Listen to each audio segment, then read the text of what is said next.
नमस्कार दोस्तों, आप सभी का स्वागत है।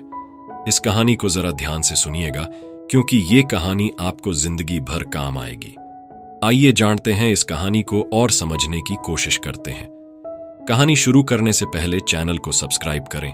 बढ़ते हैं कहानी की तरफ। एक छोटे से गांव में एक लड़का रहता था।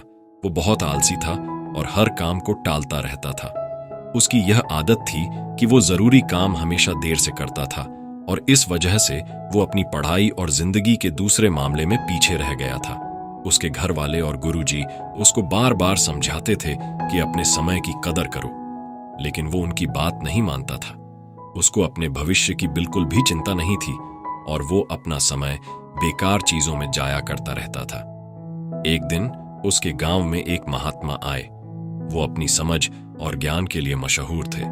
बहुत सारे लोग उनसे मिलना चाहते थे और उनसे कुछ सीखना चाहते थे। वो लड़का भी उनसे मिलने गया। सोच रहा था कि शायद वो महात्मा उसको कुछ ऐसे सुझाव दे देंगे जिससे वो अपने दोस्तों से आगे निकल सके। जब उसकी बारी आई तो उसने महात्मा के पास जाकर कहा, कृपया मेरी मदद करें। मैं अपनी जिंदगी में हार गया हूं। मैं अपने दोस्तों और क्लासमेट्स से हर क्षेत्र में पीछे हूं। मैं सबसे आगे निकलना चाहता हूं और सबसे अच्छा बनना चाहता हूं। कृपया मुझे बताएं, मैं कैसे ये कर सकता हूं?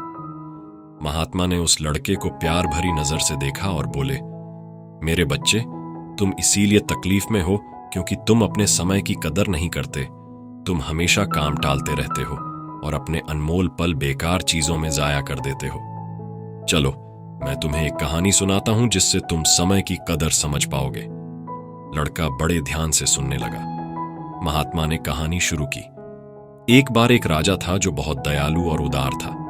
उसको अपनी प्रजा से बहुत प्यार था और वो हमेशा उनकी मदद करता था। एक दिन उसने अपने पुराने दोस्त से मुलाकात की जो उसके साथ गुरुकुल में पढ़ता था। वो दोस्त बहुत आलसी और गरीब था। उसके पास ना नौकरी थी, ना पैसा, ना ही इज्जत। वो हमेशा अपनी किस्मत को कोसता रहता और अपनी परेशानियों के लिए दूसरों को दोष देता था। राजा ने अपने दोस्त को पहचाना और उसके हाल पर अफसोस किया। उसने अपने दोस्त से उसकी जिंदगी और परेशानियों के बारे में पूछा। दोस्त ने उदासी से कहा, हे राजा, मुझे समझ नहीं आता क्यों सब कहते हैं कि मैं कुछ नहीं कर सकता। जब भी मैं नौकरी के लिए जाता हूं, सब मना कर देते हैं। मेरे दुश्मनों ने सबको बता दिया है कि मैं कभी भी काम टाइम पर नहीं करता। मैं समझ नहीं पा रहा हूं कि क्या करूं। राजा ने कहा, चलो एक समझौता करते हैं। सूर्य अस्त होने से पहले तुम मेरे खजाने में जाकर जितना सोना और रत्न ले सकते हो वो सब तुम्हारा होगा। दोस्त बहुत खुश हो गया और राजा का शुक्रिया अदा किया। वो तेजी से अपने घर गया और अपनी पत्नी को सब कुछ बता दिया। पत्नी भी बहुत खुश हुई और बोली, जाओ और सोना रत्न ले आओ। अब समय तुम्हारे पक्ष में है। दोस्त बोला, अभी नहीं जा सकता, मुझे भूख लगी है, पहले खाना दो। पत्नी ने जल्दी से खाना बनाया और उसको परोस दिया। उसने आराम से खाना खाया। सोच रहा था कि उसके पास खजाना लेने के लिए बहुत समय है। खाना खत्म करने के बाद उसको नींद आने लगी और बोला, मैं सो लेता हूं, खजाना लेने बाद में जाऊंगा। वो अपने बिस्तर पर लेट गया और आंखें बंद कर ली। उसने सोचा वो थोड़ी देर सोएगा, लेकिन वो 2 घंटे सोया रहा। जब उसकी आंख खुली तो दोपहर हो चुकी थी। उसने कुछ बोरियां उठाई और राजा के खजाने की तरफ चल पड़ा। रास्ते में धूप तेजी से चमक रही थी और उसको गर्मी लग रही थी। उसने सोचा, थोड़ा पेड़ के नीचे आराम कर लेता हूं, फिर आगे बढ़ता हूं। वह पेड़ के नीचे बैठा जहां हल्की हल्की हवा चल रही थी और मौसम सुहाना था। जैसे ही वो बैठा, फिर से सो गया और 4 घंटे और सोया रहा। जब उसकी आंख खुली तो शाम हो चुकी थी और सूर्य अस्त होने वाला था। वह जल्दी से उठकर दौड़ता हुआ महल की तरफ गया, लेकिन देर हो चुकी थी। सूर्य अस्त हो चुका था और महल के गेट बंद हो चुके थे।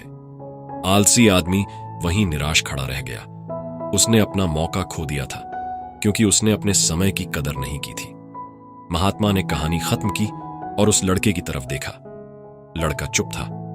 उसने अपनी गलती समझ ली थी और उसको अपने ऊपर शर्म आ रही थी। उसने महात्मा का शुक्रिया अदा किया और अपने तरीके बदलने की कसम खाई। उसने समझ लिया कि समय अनमोल है और इसे जाया नहीं करना चाहिए। वो घर वापस गया और अपने लक्ष्य के लिए मेहनत करने लगा। उसने टालना बंद कर दिया और ज्यादा उत्पादक बन गया। उसने अपने दोस्तों और परिवार में इज्जत और खुशी पाई। हमारी जिंदगी में अगर हम देखें तो समय सोने की तरह होता है। यह सबसे अनमोल चीज है जो हमारे पास है। हमारे पास जिंदगी में सिर्फ सीमित समय है और हमें इसे समझदारी से और उत्पादकता के साथ इस्तेमाल करना चाहिए। हमें अपना समय बेकार चीजों में जाया नहीं करना चाहिए, बल्कि उन चीजों पर ध्यान देना चाहिए जो मायने रखती हैं। हमें अपने काम और कार्यों को टालना नहीं चाहिए, बल्कि उन्हें समय पर और अच्छी तरह से करना चाहिए। एक प्रख्यात कहावत है, अगर तुम अपने समय की कदर करोगे तो समय तुम्हारी कदर करेगा, लेकिन अगर तुम अपने समय को बर्बाद करोगे तो समय तुम्हारी जिंदगी को बर्बाद कर देगा।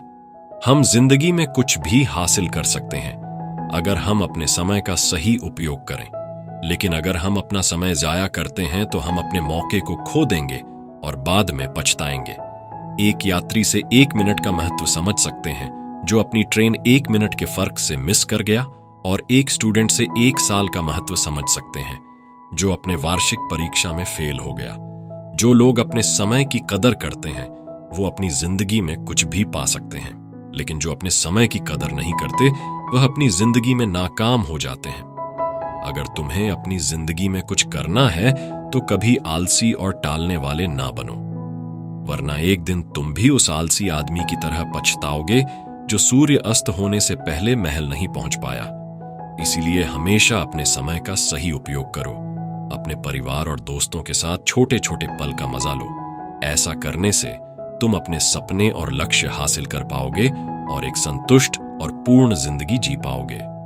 ये स्टोरी आपको कैसी लगी कमेंट बॉक्स में बताएं और अपने दोस्तों के साथ शेयर करें। दोस्तों, अगर आप चाहते हो कि ऐसी मोटिवेशनल कहानियां आपको मिलती रहे तो आप बिल्कुल सही जगह हो। यहां पर आपको मोटिवेशनल कहानियों का संग्रह मिलेगा जो आपको जीवन में आगे बढ़ने की ताकत देकर जाएगा। इस कहानी को सुनने के लिए और आपका अमूल्य समय देने के लिए दिल से आपका शुक्रिया। ऐसी ही मोटिवेशनल स्टोरीज सुनने के लिए हमारे चैनल इंस्पायर्ड ट्री को सब्सक्राइब करके बेल आइकॉन को जरूर दबा दें ताकि आने वाली अगली वीडियो की नोटिफिकेशन आपको मिल सके। इस वीडियो में बस इतना ही। मिलते हैं अगली वीडियो में। जब तक के लिए अपना ख्याल रखिएगा। धन्यवाद।